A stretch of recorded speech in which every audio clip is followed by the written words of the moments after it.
जान है तो जहान है। आप बने रहे सेहतमंद और बीमारियां आपको छू भी ना पाए। इसी तमन्ना के साथ हम हर रोज आपके लिए लेकर आते हैं आपका फेवरेट हेल्थ शो संजीवनी, ताकि स्वस्थ रहें आप। और इसमें हमारे साथ देते हैं विश्व प्रसिद्ध आयुर्वेदाचार्य डॉक्टर प्रताप चौहान। डॉक्टर साहब, बहुत बहुत स्वागत है आपका। Thank you. आज की संजीवनी आपके लिए बेहद खास है, क्योंकि आज संजीवनी में हम बात करने जा रहे हैं दो मुँहे बालों की। जी हाँ, हम सभी यही चाहते हैं ना कि हमारे बाल जो हैं वो बेहद खूबसूरत दिखें, लेकिन अक्सर हमारे बाल रूखे और बेजान हो जाते हैं, जो कि परेशानी का सबब बन जाता है। ऐसे में दो मुँहे बाल की ये जो समस्या है, इससे कैसे छुटकारा पाया जाए?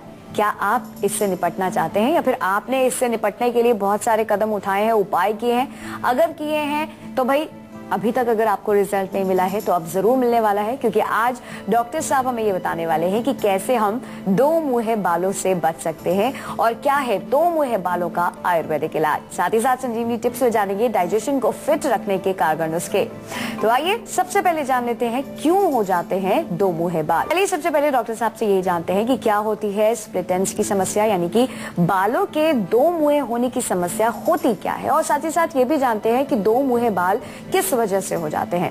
डॉक्टर साहब, अक्सर यही सुना है स्प्लिट एंड्स हो गए हैं, लड़कियों को देखे तो परेशान हो जाती है। कटिंग करवाने का पर्पस यही होता है कि बालों में जो है दो सिर निकलाए हैं या दो मुँहे हो गए हैं। पहले तो यही बताइए, स्प्लिट एंड्स है क्या, दो मुँहे बाल है क्या, और क्या है इसके पीछे होने का कारण? देखिए, बिल्कुल बताएंगे। आपने बहुत अच्छा विषय लिया है, और इसलिए अच्छा विषय मैं इसको कह रहा हूँ कि बहुत सारी हमें जानकारी होती नहीं है, गलत हम डायरेक्शन में जाते हैं और अपने रोग को बिगाड़ लेते हैं उससे। स्प्लिट एंड्स, जैसा कि शब्द से मालूम है, स्प्लिट यानी कि उसका जो है दो में बटना या तीन में बटना, कई बार दो नहीं दो से ज्यादा भी एंड्स आपके हो सकते हैं। बालों का जो एंड है, जो एंड पॉइंट है, वो अगर स्प्लिट हो जाए, यानी कि वो बट जाए दो हिस्सों में, तीन हिस्सों में, कई बार तो कई ब्रांचेज उसमें से निकल आती है, तो उसको स्प्लिट एंड की प्रॉब्लम कहते हैं। बहुत कॉमन सी प्रॉब्लम है, आमतौर पर देखने को मिलती है। कारण की बात करें, वो सबसे इम्पोर्टेंट है कि क्यों हो जाता है ऐसा। आयुर्वेद की दृष्टि से देखें तो ड्राइनेस, खुश्की होना, बाल बहुत ड्राई हो जाते हैं, वो वात के कारण होते हैं। वात का प्रकोप यदि शरीर में होगा, अब ये वात का प्रकोप क्यों हो जाता है? अगर आप बहुत ज्यादा केमिकल्स से एक्सपोज्ड हैं, पॉल्यूशन में रहते हैं, धूप में बहुत ज्यादा आप काम करते हैं, या बहुत ज्यादा आप केमिकल शैम्पू का प्रयोग करते हैं, बहुत सारे बालों में केमिकल लगाते हैं, जेल लगाते हैं, स्टाइलिंग करते हैं, उसको प्रेसिंग करते हैं, स्ट्रेटनिंग करते हैं, फिर उस पर स्प्रे डालते हैं, ये तमाम कारण हैं, ये मेन कारण है इसके। इसके अतिरिक्त यदि आप बालों को पोषण प्रॉपर नहीं देते हैं, उनको पूरा न्यूट्रिशन नहीं देते हैं, खाने की कोई प्रॉब्लम है, ऑयलिंग नहीं करते हैं रेगुलरली, आप बालों में तेल ही नहीं लगाते हैं, तो ये भी एक कारण उसमें बनता है।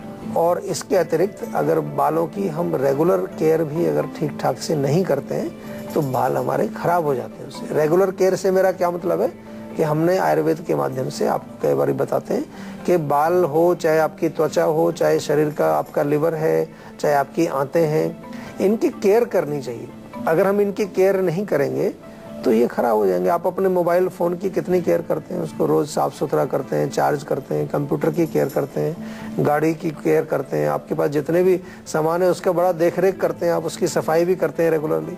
लेकिन अपने शरीर में हम इतनी चीजों को लेकर के घूम रहे हैं, जो बेचारे हमारे लिए दिन रात काम करते हैं, बिना किसी सैलरी के काम करते हैं, कोई तनख्वाह भी नहीं लेते, कभी कुछ बोलते भी नहीं है, उनके लिए हम कुछ भी नहीं करते। उनको तो जबरदस्ती हम बर्बाद करने में लगे, उन्हीं पे स्प्रे डाल देंगे, केमिकल डाल देंगे, दुनिया भर का पता नहीं क्या क्या उसमें लगा लेंगे, फिर भागते हैं कि जी अब हम आयुर्वेद में आए, अब हमारी रक्षा करिए। हम तो कह रहे हैं हमारे पास आने की जरूरत ही नहीं पड़ेगी आपको, यदि आप अपने शरीर को समझने का पूरा प्रयास करें। अपने एक एक ऑर्गन से आप बात कर सकते हैं कि आप मेरे बाल हैं, बताइए आपको क्या चाहिए, वो बताएगा आपको क्या चाहिए। वो उसको नहीं चाहिए केमिकल। जब उसको आप वो स्प्रे लगाते हैं, उसको स्ट्रेटनिंग करते हैं, हीटर लगाते हैं, तो वो बेचारा ऐसे ही जल रहा है, रो रहा है, पता नहीं कहता किसके सिर पर आके बैठ गया मैं। तो उसको थोड़ा सा प्यार दीजिए, थोड़ा तेल डालिए। स्नेह का मतलब तेल भी होता है। स्नेहन से जो है बाल अच्छे होते हैं। स्नेह तो एक ऐसी चीज है, किसी को भी प्यार मिलेगा वो खुश रहेगा। कितना अच्छा एग्जाम्पल डॉक्टर साहब ने आपको दिया है कि अपने बालों को स्नेह दीजिए, प्यार दीजिए, केयर कीजिए, उसके बाद देखिए कि कितने हेल्दी वो होने शुरू हो जाएंगे। जहाँ तक बात है स्प्लिट एंड्स की, दो मुँहे बालों की, अक्सर ये देखा गया है कि हम इसे नजरअंदाज कर देते हैं, यानी कि हमें लगता है कि अच्छा चलो हो गए तो कोई बात नहीं, कटिंग करवा देंगे ठीक हो जाएगा। लेकिन क्या ये हमारे लिए खतरनाक भी हो सकता है? आइए जानते हैं डॉक्टर साहब, क्या ये एक बहुत ही खतरनाक रूप ले सकता है या कितना खतरनाक है ये हमारे लिए? देखिए, डेफिनेटली सुंदरता का प्रतीक है।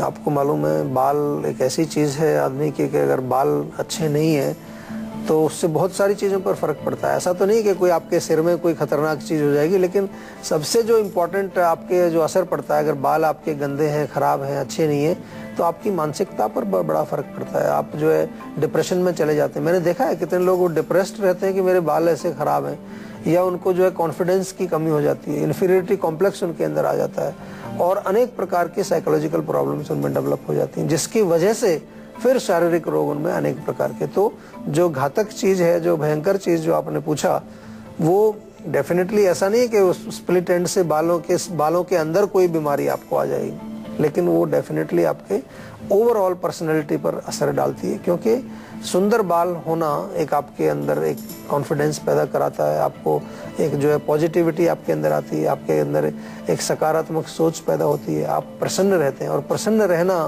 बहुत आवश्यक है।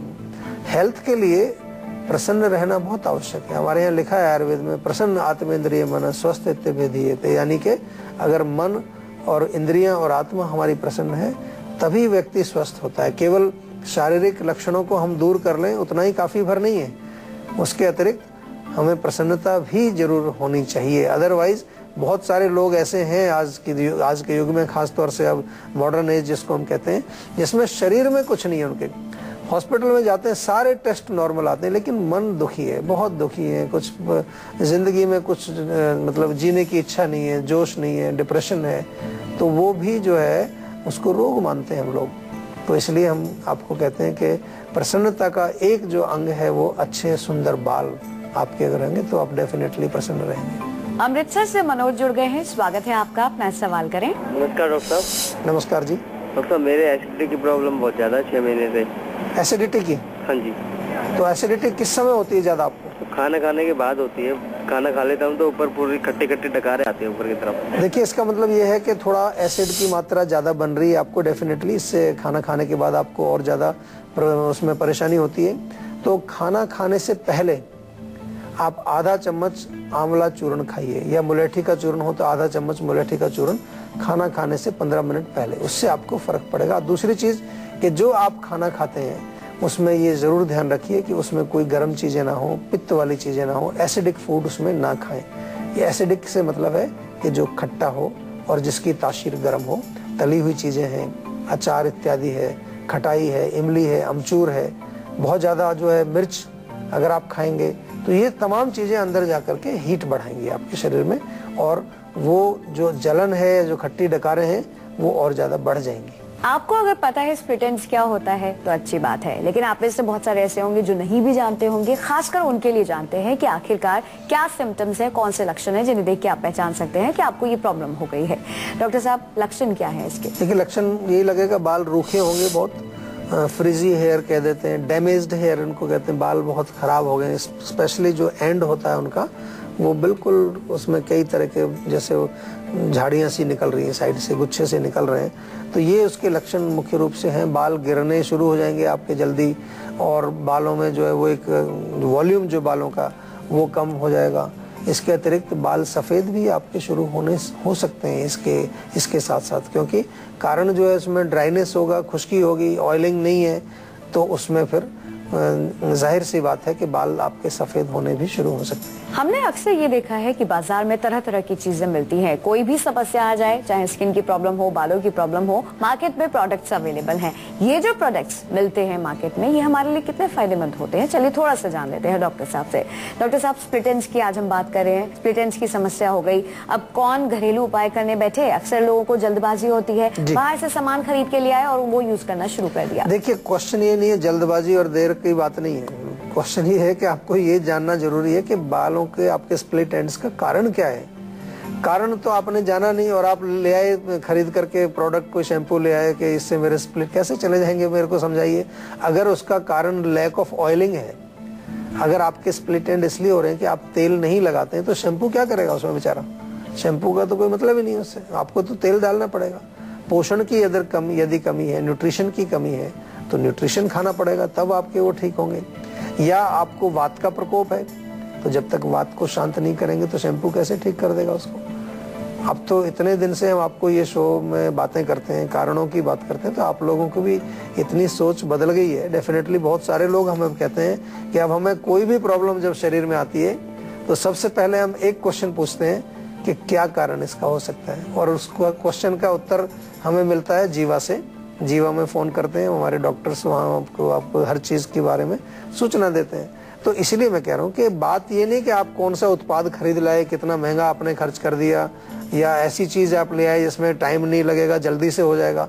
जल्दी और देर का सवाल नहीं है, सवाल है कि क्या वजह है, उसकी कारण क्या है, क्यों आपके बाल खराब हो रहे हैं, उस कारण को समझना जरूरी है। उसके बाद आप कोई उत्पाद, कोई प्रोडक्ट, कोई मेडिसिन, कोई चिकित्सा, वो सेकेंडरी चीज है, वो दूसरे नंबर पर आती है। चिकित्सा या प्रोडक्ट कौन सा खरीदेंगे आप, समझ में आया? कारण को पहले जानिए। तो कारण जानना बेहद जरूरी है, और अगर आपने जान लिया कि क्या कारण है जिस वजह से आपको समस्या आई है, तो आप उससे छुटकारा भी पा सकते हैं। इसी के साथ बारी आ गई है आज की संजीवनी की, जिसमें डॉक्टर साहब से अब हम जानेंगे दो मुहे बालों को रोकने के लिए क्या है नेचुरल तरीका, कारगर नुस्खा क्या है। आइए डॉक्टर साहब से जानते हैं क्या है आज की संजीवनी। तो डॉक्टर साहब, क्या है आज की संजीवनी? देखिए, इसमें स्प्लिट एंड में आपने भी देखा होगा, कई बार इसको जो एंड है उसको काट देते हैं, उसको ट्रिमिंग कर देते हैं सबसे पहले, ताकि वो आपका बाल का सरफेस शाफ्ट जो सीधा हो जाए। उसके बाद अब नेक्स्ट है कि ये दोबारा से ना हो, तो उसके लिए ऑयलिंग कीजिए। जीवा का भृंगराज ऑयल बहुत अच्छा काम करता है। इसमें हमारे यहाँ जो तेल बनाया गया है, काफी लोग प्रयोग करते हैं, बालों के लिए बहुत अच्छा तेल है। ऐसे भी जनरल हेल्थ के लिए बहुत अच्छा है, बालों की हेल्थ के लिए। और इसी के साथ साथ भृंगराज का और आंवले का चूर्ण, हमारे यहाँ जो तेल बनाया गया है, काफी लोग प्रयोग करते हैं, बालों के लिए बहुत अच्छा तेल है। ऐसे भी जनरल हेल्थ के लिए बहुत अच्छा है, बालों की हेल्थ के लिए। और इसी के साथ साथ भृंगराज का और आंवले का चूर्ण भी आप बना करके इंटरनली उसका सेवन कर सकते हैं। एक एक चम्मच दोनों का मिक्सचर बना करके उसमें से मिक्सचर में से एक एक चम्मच आप ले लीजिए, उससे भी आपको काफी रिलीफ मिलेगा। और बालों के लिए आंवले का पेस्ट बना करके और बालों पर पूरा लेप करें आप स्काल्प पर, तो उससे बालों की जड़ों में शक्ति आती है, ताकत आती है। दही से आप बाल धोएं, सॉफ्ट एंड सिल्की बाल आपके हो जाएंगे, अच्छा पोषण भी मिलेगा। दही में कई ऐसे तत्व होते हैं जो आपके बालों को सॉफ्ट भी बनाते हैं, शैम्पू का काम भी हो जाता है उससे, और बाल अच्छे होते हैं। मुल्तानी मिट्टी आपने सुनी होगी, पहले बहुत प्रयोग किया करते थे लोग। मुल्तानी मिट्टी आजकल आउट ऑफ फैशन हो गई है, अभी नई नई चीजें आ गई, नए नए केमिकल्स आ गए। हमारे यहाँ पहले से ही जो है रीठा, सिकाकाई, आंवला, मुल्तानी मिट्टी, ऐसी चीजों से बालों को धोया जाता था, बालों के ऊपर लेप लगाए जाते थे ताकि बाल स्वस्थ रहें और सुंदर रहें। लेकिन अभी क्या हो रहा है, आजकल हम लोग उन चीजों को भूल करके केवल और केवल केमिकल्स में ज्यादा जो है विश्वास करते हैं, जिससे कि बाल वास्तव में हमारे अच्छे नहीं होते और ज्यादा खराब होते हैं। चलिए अब डॉक्टर साहब से ये जानते हैं वो कौन कौन सी सावधानियां हैं या कौन कौन से परहेज हैं जिन्हें अपनाने से हम दो मुहे बालों का होना रोक सकते हैं। डॉक्टर साहब, प्रॉब्लम आई नहीं, उसके लिए क्या करें? देखिए, बहुत सिंपल सी चीज है कि प्रॉब्लम ना आए तो उस प्रॉब्लम को दूर रखने के लिए उसकी केयर करना जरूरी है। बालों की रेगुलर केयर करना जरूरी है, ऑयलिंग जरूरी है, वातवर्धक भोजन ना खाएं, ठंडी चीजें ना खाएं, बहुत ड्राई खुश्क चीजें ना खाएं, जंक फूड ना खाएं, बालों में केमिकल्स का प्रयोग ना करें, जेल, स्प्रे, ये सब तमाम तरह की चीजें जो बालों में वो नहीं